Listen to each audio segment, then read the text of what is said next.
would bump Andy down on the list of suspects. By making it look like Zach and I are guilty? Well, my job is to make sure Andy doesn't go down for attempted murder, not to protect her friends. Okay, so you think that I would let Andy get arrested for a crime I committed? You know how Gary is. He can't handle a woman stepping to him, so he had his goon do his dirty work. Why were you stepping to him in the first place? It was a personal matter. So personal, you ended up thrown to the ground. Let me tell you what I think happened. I think you went to that building that day to confront Gary about blackmailing Andy. Either that, or it was about his refusal to return your fiance's investment. Yeah, I know about that too.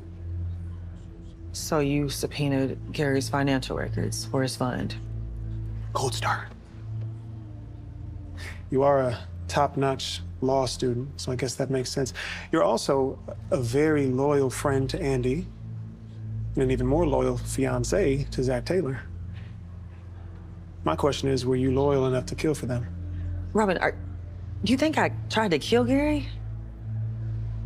As I'm sure you've learned from your law professors at this point, every good criminal case comes down to three things: means, motive, and opportunity.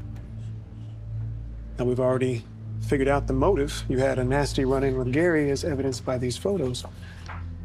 And then, you and Zach went to a wedding where the groom, Gary Borders, was almost stabbed to death. So that's opportunity.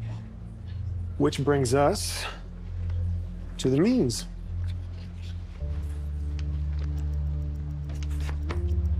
Or should I say, the intended means, since Gary's security took it off of you after the run-in.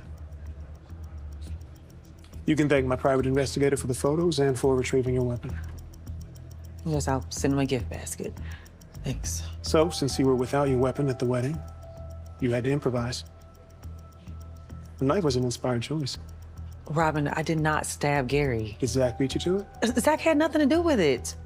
Well, I guess the responsible thing would be to give these photos to the authorities and let them decide if it was worth bringing you in for questioning.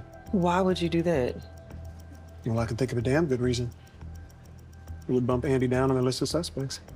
By making it look like Zach and I are guilty? Well, my job is to make sure Andy doesn't go down for attempted murder, not to protect her friends. Okay, so you think that I would let Andy get arrested for a crime I committed? Look, if I wanted Gary dead, he'd be in the morgue, not in the ICU.